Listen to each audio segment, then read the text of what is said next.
Bonsoir. Non, vous êtes déjà salué. Oui, bonsoir, monsieur Abakar Kondé, je peux reprendre. Oui. Bonsoir alors. Bonsoir à tous ceux qui nous écoutent.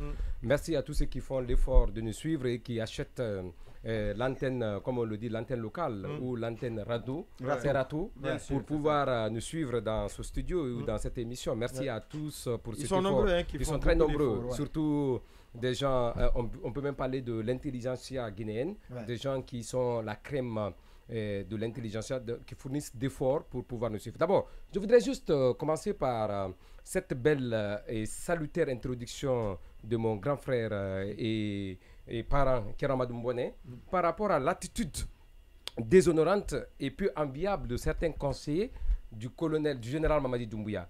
Je voudrais juste dire en un mot, certainement il y a eu le conseiller le plus remarquable et le plus remarqué des palais sans se faire remarquer. Le plus remarquable et le plus remarqué sans se faire remarquer, c'est André Ajoulaï. Il a été le conseiller principal, l'homme qui soufflait dans l'oreille ou dans les oreilles du roi Hassan II, qui a eu encore son influence auprès du roi Mohamed V. Donc je vous dis que c'est quelqu'un dont les images fuitaient très rarement.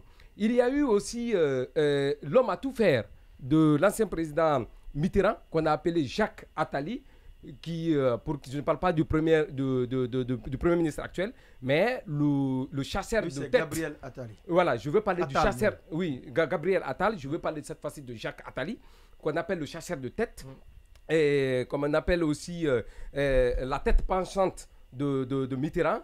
Mais c'est quelqu'un dont les images fuitaient très peu.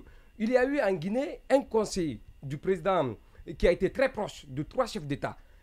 Il faut voir, très rarement, on ne peut retrouver son image auprès de ce président. Il a été très proche de Lansana Conté, il a été très proche de Dadis, de Sekouba et de Alpha. Je veux parler de Thibou. Certainement, les gens diront que c'est mon grand frère, c'est vrai. Mais ce qui est sûr, voilà, c'est important de le rappeler. On retrouve rarement les images de Thibou auprès de ce chef d'État. Un conseiller, c'est d'abord, c'est pas quelqu'un qui a une influence sur un président qui peut peser sur les décisions du chef de l'État. Il ne peut que conseiller. Ce qu'on le dit, il sert de conseil pour le chef d'État. Il ne doit pas influer sur les décisions du chef de l'État. C'est dommage. Ce qui me choque dans cette image, vous avez vu cette posture que je pourrais qualifier de satisfaction. Non. Élégante de Kero Mamadouba, les pieds en l'air. Les deux pieds, en l'air. L'un sur l'autre. Non, mais c'est quand même une insulte pour la République. C'est des gens qui contribuent à rabaisser l'image du pays. Comment est-ce qu'un conseiller de la République peut plier les 2 pieds devant un Premier ministre? Et vous avez vu la position de Baouri. Je vous dis, c'est quelqu'un qui est destiné à l'échec. Depuis le départ, jamais. Je sais qu'on peut certainement, il peut donner une interprétation à sa visite à Moussa Moïse juste pour trouver des alliés au niveau du palais. Mais oui, on peut dire qu'il trouve un allié. Mais l'utilisation qui est faite par Kero Mamadou par cette image, c'est ce qui est dommage. On ne peut pas jamais de notre histoire. Et d'ailleurs, il y avait Moussa Moïse publié ça.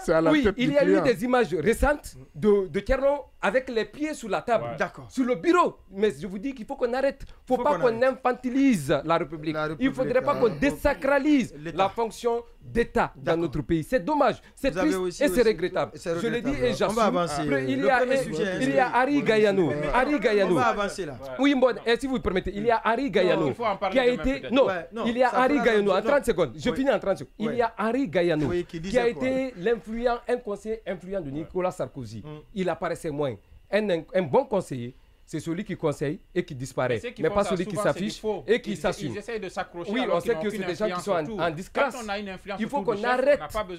Parce que c'est ce qu'on appelle, c'est une question d'instrumentalisation et c'est un moyen d'arnaquer les gens. Il faudrait qu'on arrête. Finalement, les 5 minutes là sont petits. Non, je ne permets plus.